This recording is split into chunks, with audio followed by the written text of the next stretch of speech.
Si l'inflation US décélère vraiment, si les taux d'intérêt sont proches de la fin de leur tendance haussière, alors quelle opportunité en bourse? Bienvenue au Top Gun de ce lundi 14 novembre 2022.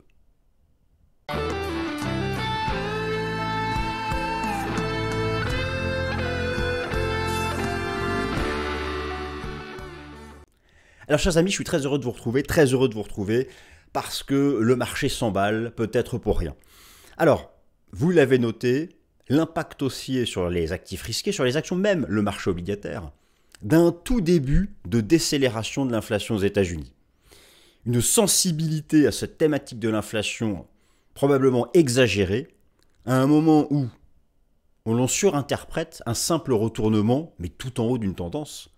Ce n'est pas forcément le point de départ d'un retour de l'inflation dans 4 mois à 2%.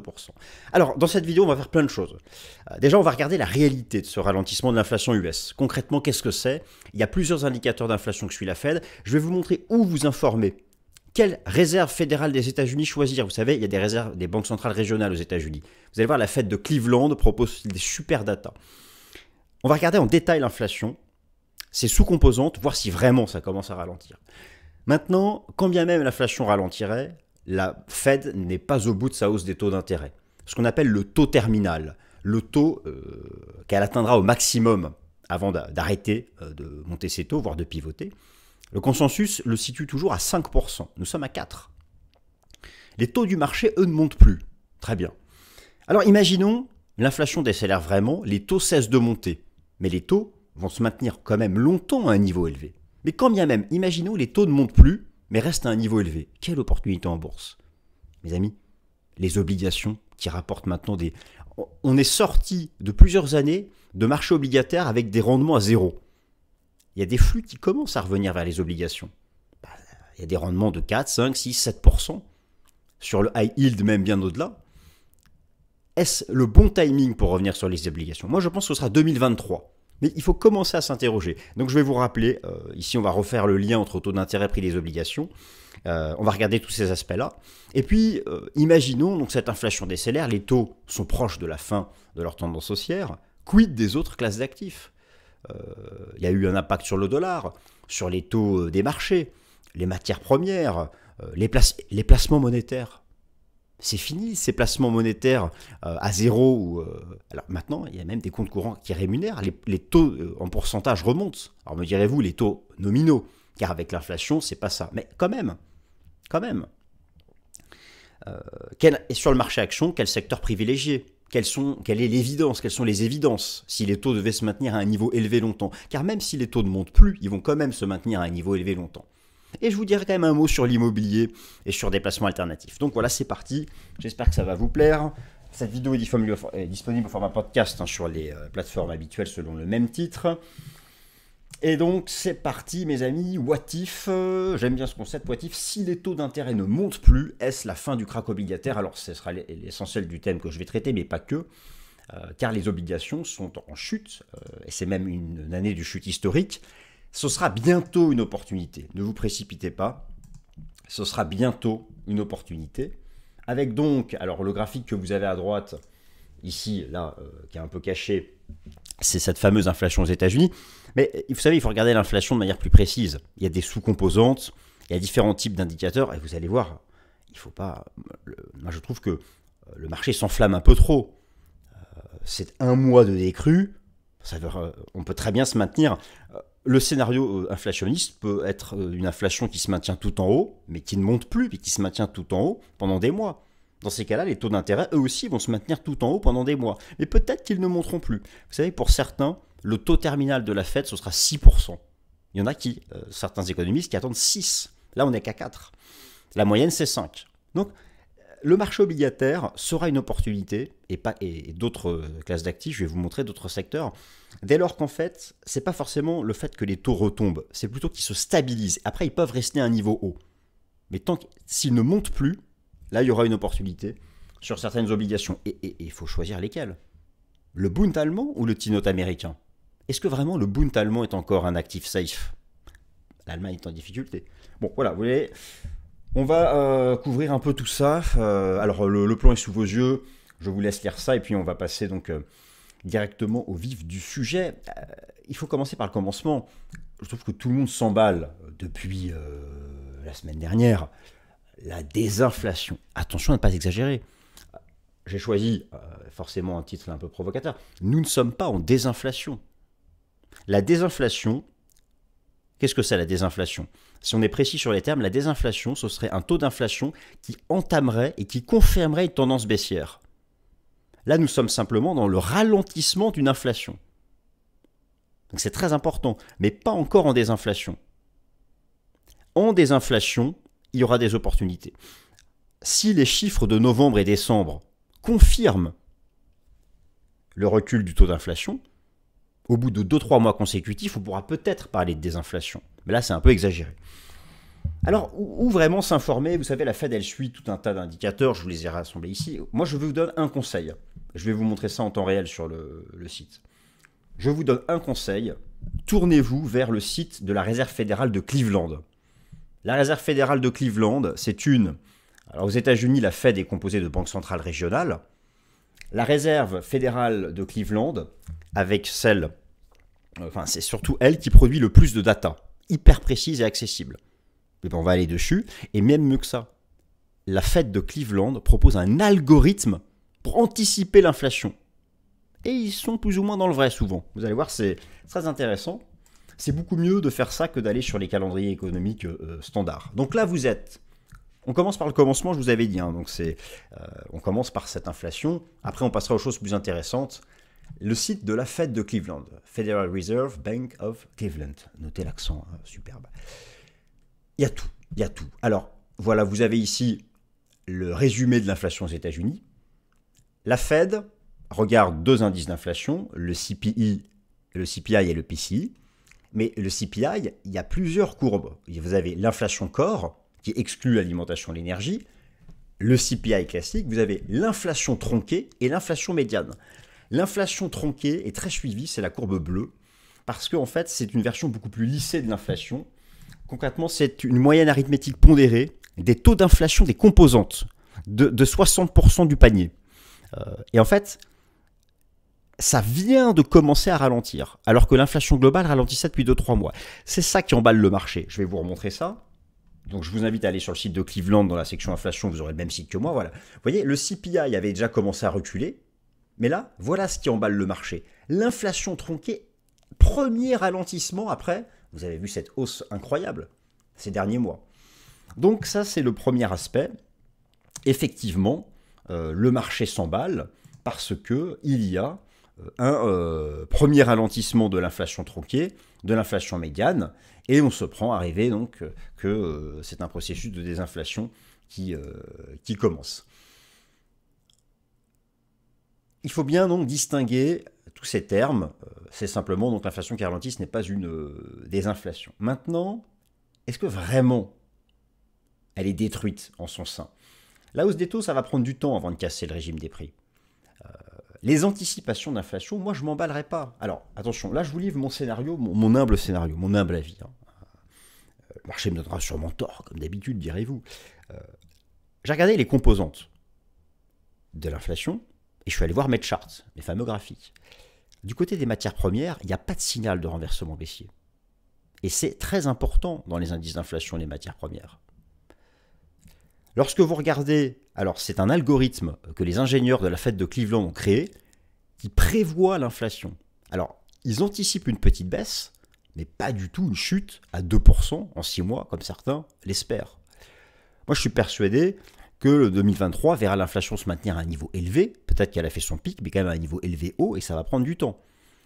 Mais il y aura quand même des opportunités en bourse, parce que les taux, eux aussi, vont arrêter de monter. Et s'ils se maintiennent à un niveau haut, vous savez que les taux d'intérêt rémunèrent une certaine classe d'actifs. Alors, où en sommes-nous dans ces fameuses anticipations d'inflation? Moi, mon scénario, c'est une inflation qui a sûrement fait son pic, mais qui va se maintenir à un niveau élevé. Maintenant, comment se projeter? Personne n'est devin. Clairement, personne n'est devin. Tout le monde... il y aura toujours des gens pour dire « moi, je vous l'avais dit » et tout. Il ne faut pas écouter ce genre de personnes. J'enlève la caméra que vous voyez mieux. Vous avez sous les yeux la composition de l'inflation restante aux États-Unis. Là, vous avez donc l'inflation globale, le CPI, qui est sorti à 7,7. C'était une bonne surprise. Là, vous avez l'inflation dite sous-jacente, le corps, qui est sorti, donc qui est inférieur, parce qu'elle exclut l'alimentation et l'énergie. Regardez les taux d'inflation de l'alimentation et de l'énergie. C'est ça qu'il faut briser pour une vraie désinflation. C'est ça qu'il faut briser pour une vraie désinflation.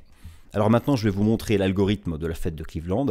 Et justement, puisque l'alimentation et l'énergie, c'est vraiment le corps de cette inflation, est-ce que les matières premières donnent vraiment un signal de vente? Alors, vous allez voir, elles donnent un signal de latéralisation. Et pour ça, je vais vous renvoyer à l'analyse technique, vous savez, du CRB Index, cet indice composite de 19 matières premières. Et ça permet un peu de creuser le sujet. Alors, on va regarder ça ensemble. Tout d'abord, je vous montre, je suis toujours sur le site de la Réserve fédérale de Cleveland, et vous avez une section qui s'appelle Inflation Nowcasting. C'est un algorithme maison de cette banque centrale régionale qui cherche à prévoir mois après mois l'inflation. Et donc là, en octobre, le chiffre est sorti à 7,7. Vous voyez que pour novembre, ils anticipent 7,6. Donc oui, ça décroît, le pic est fait, mais ce n'est pas une désinflation, ce n'est pas une vraie tendance baissière. Alors peut-être que l'algorithme se trompe, mais en tout cas, pour cette année, il faut, d'après cet algorithme, ne pas attendre de miracle. Et donc c'est cette section sur le site, si ça vous intéresse, de la site de la Réserve fédérale de Cleveland. Je vous ai montré la part d'énergie, vous avez sous les yeux le graphique du CRB Index.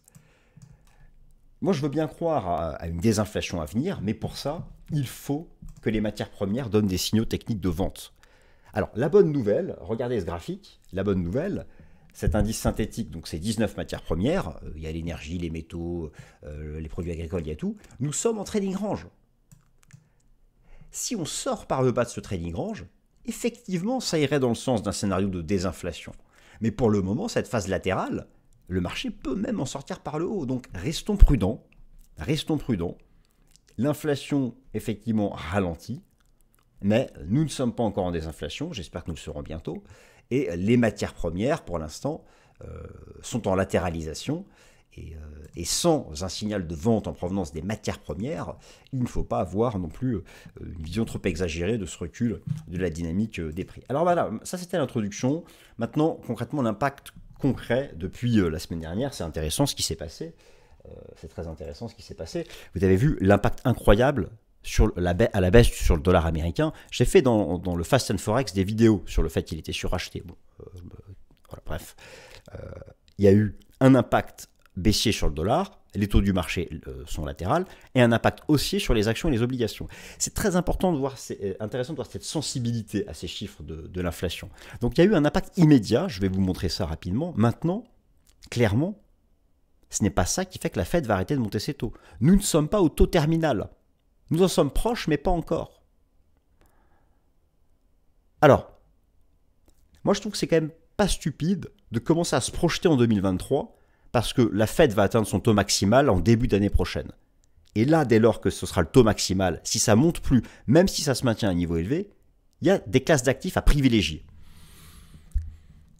Alors l'impact immédiat depuis vendredi dernier, vous l'avez noté, il est surtout sur le marché des changes. Et là, l'analyse technique aussi avait vu quand même un certain nombre de choses à un stade précoce.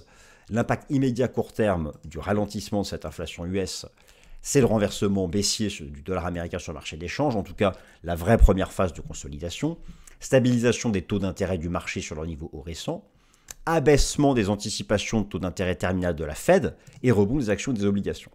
Mais malgré tout, mes amis, le taux de la Fed actuellement, alors là le graphique n'est pas à jour, le taux de la Fed est actuellement à 4. Les anticipations, c'est quand même malgré tout un taux qui va monter à 5. Donc clairement, moi j'insiste, vous avez ici les anticipations selon le prix des contrats futurs négociés à la Bourse de Chicago sur les Fed Funds. Vous voyez, le taux maximal devrait être atteint en mars prochain à 5%.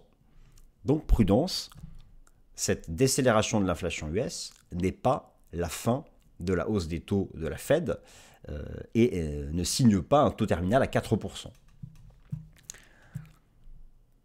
Malgré tout, on sent que nous sommes proches du pic d'inflation.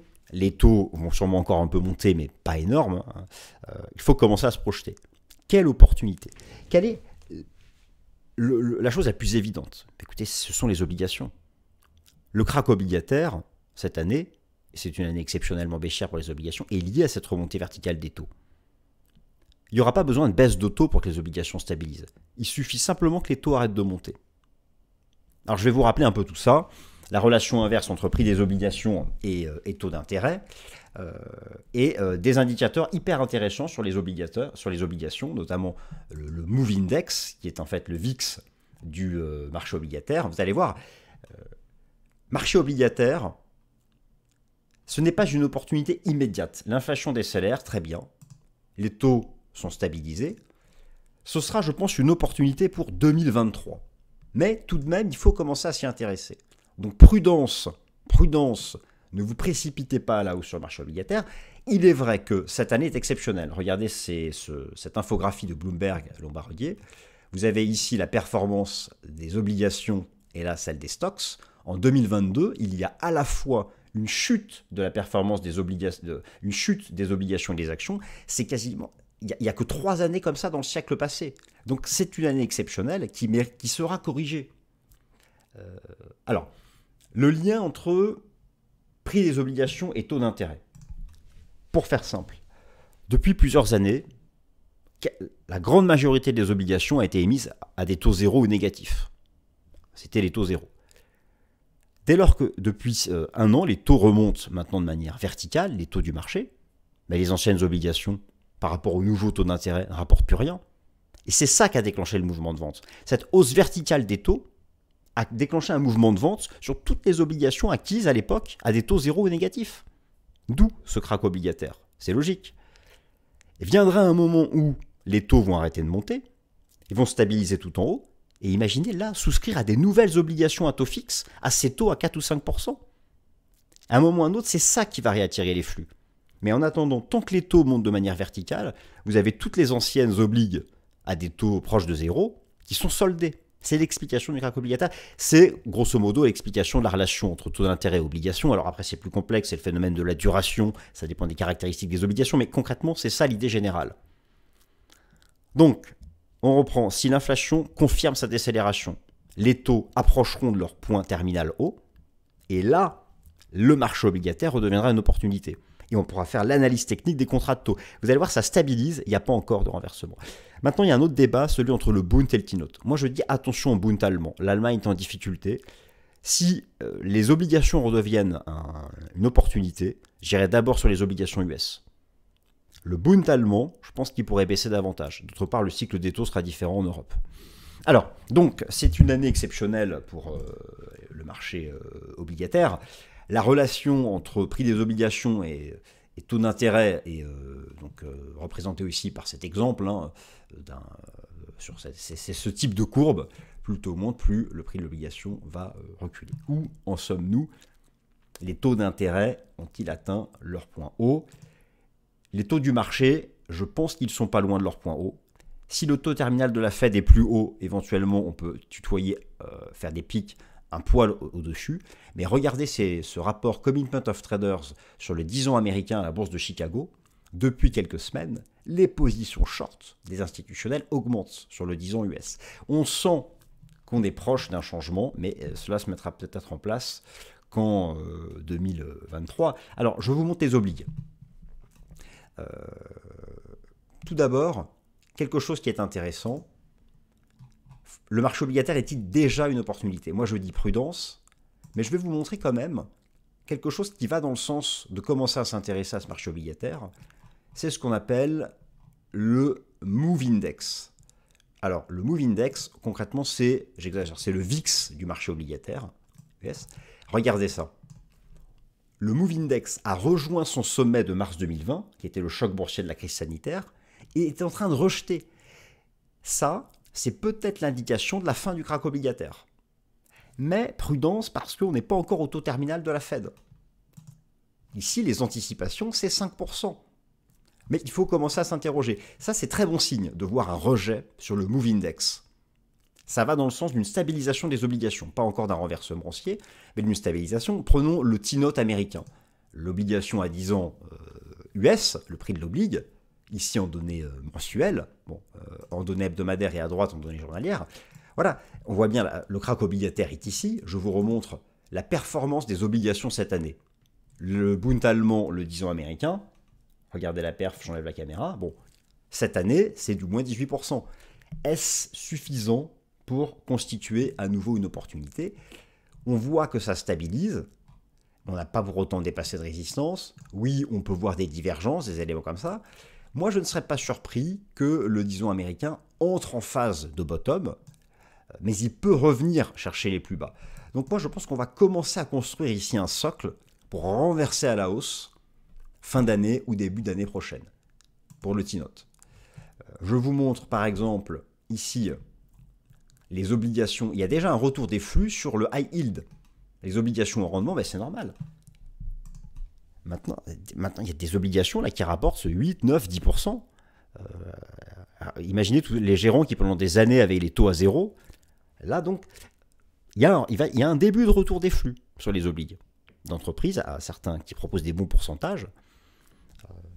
Par contre, le Bund, moi, chers amis, je resterai très prudent. L'Allemagne est en difficulté. C'est plus forcément le... Regardez comment le Bund a chuté, c'est extraordinaire en hebdomadaire. Alors oui, il y a des divergences, des choses comme ça, mais effectivement, on pourrait voir aussi une sorte de base en construction. J'aurais tendance à rester prudent. En tout cas, pour le Bund, je surveille ici une pattern, qui pourrait être une pattern de renversement haussier, mais pour l'instant, c'est juste un range entre les 135 et les 140. Ça reste une tendance baissière, on peut très bien aller à 130, 125, bon, c'est différent en Europe. Je ferai attention au Bund, c'est le message que je veux passer. En cas de fin du crack obligataire, c'est pas le Bund que je privilégierais, mais c'est davantage le T-Note américain, le contrat de taux américain. Ok, alors maintenant, en cas de décélération de l'inflation, de fin de la hausse des taux, le marché action. Écoutez, sur le marché action, il y a une seule évidence en termes sectoriels. C'est le secteur de la finance. C'est le secteur le plus performant depuis un mois. Les taux d'intérêt, même s'ils ne montent plus, vont se maintenir à un niveau haut. Retour des marges sur les banques de détail. Moi, je pense que 2023, et encore maintenant, verra encore la surperformance du secteur de la finance en bourse. Aux États-Unis, vous avez 11 super secteurs dans lesquels sont rassemblées les actions du S&P 500. Moi, j'achète tous les replis du super secteur finance. Et ça, c'est une idée de trade pour 2023. Après, moi, je dis prudence sur les stars de la tech. Même si les taux ne devaient plus monter, c'est la fin d'un cycle sur les stars de la tech. C'est pas forcément évident.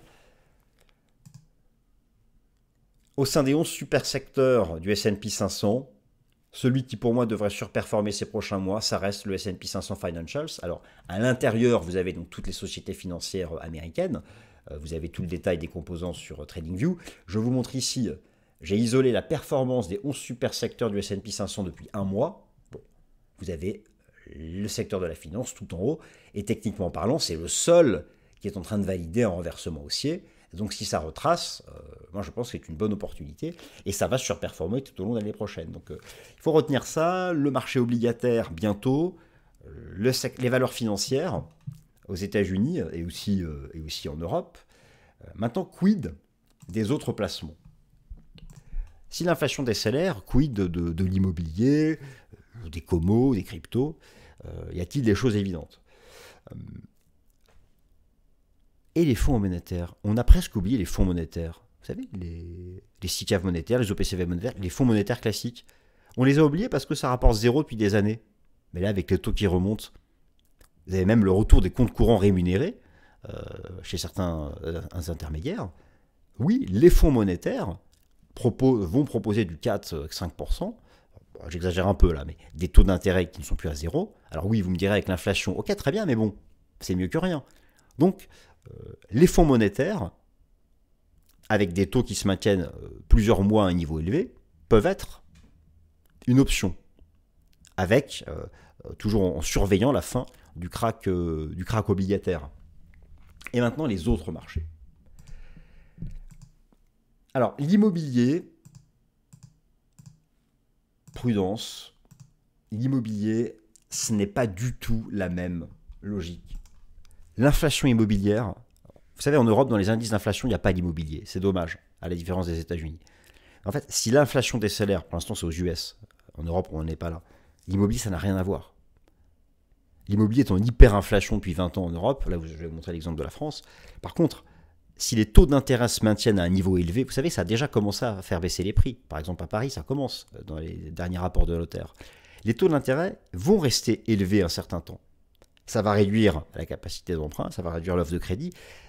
Moi, je pense que 2023, on aura l'occasion d'en reparler, ce n'est pas une vidéo sur l'immobilier, verra des prix immobiliers en baisse. Donc là, il n'y aura pas d'opportunité d'un point de vue des prix, avec ces taux d'intérêt qui vont se maintenir à un niveau élevé. Il y en aura peut-être en 2024, quand certains prix immobiliers auront bien baissé. Mais donc, plus les placements monétaires. Pour les cryptos, l'occasion manquée, avec le risque systémique, la faillite de FTX, le marché crypto s'est tiré une balle dans le pied, dommage. C'était un contexte qui pouvait le relancer. Mais bon, un peu compliqué. Regardez ici l'exemple du marché immobilier français. Vous connaissez peut-être ce qu'on appelle la courbe de Friedit, qui est ici sous vos yeux, qui fait un rapport entre le prix de l'immobilier et le revenu réel des ménages. Ça fait depuis 20 ans qu'on est en fait en une sorte de bulle spéculative. Ça commence, les derniers chiffres, ça commence à se replier. Ça commence à se replier. Mais en fait, c'est le tout début. Et il y a toujours un lag dans l'évolution des prix de l'immobilier. L'essentiel de la baisse des prix, ce ne sera pas l'effondrement, il ne faut pas rêver. Mais si Paris baisse de 5 ou 10%, ça se fera en 2023. Parce que les taux vont se maintenir durablement élevés. Là, on en est en fait qu'au tout début. Donc au final, si vraiment une désinflation commence aux États-Unis, qu'on arrive bientôt à fixer définitivement le taux terminal de la Fed, moi je pense que ce qui me paraîtra le plus évident, ce sera un rebond du marché obligataire, en tout cas la fin du krach obligataire, et sur le marché action, ce sera le secteur de la finance qui logiquement devrait surperformer. Et puis donc je continuerai, chers amis, à faire chaque semaine du suivi de toutes ces idées. Voilà. Écoutez, j'espère que cette vidéo vous a plu. Quant à moi, j'ai pris beaucoup de plaisir à la réaliser. Si c'est le cas, n'hésitez pas à vous abonner, à liker, à partager. Merci à toutes et à tous. Passez une très bonne semaine.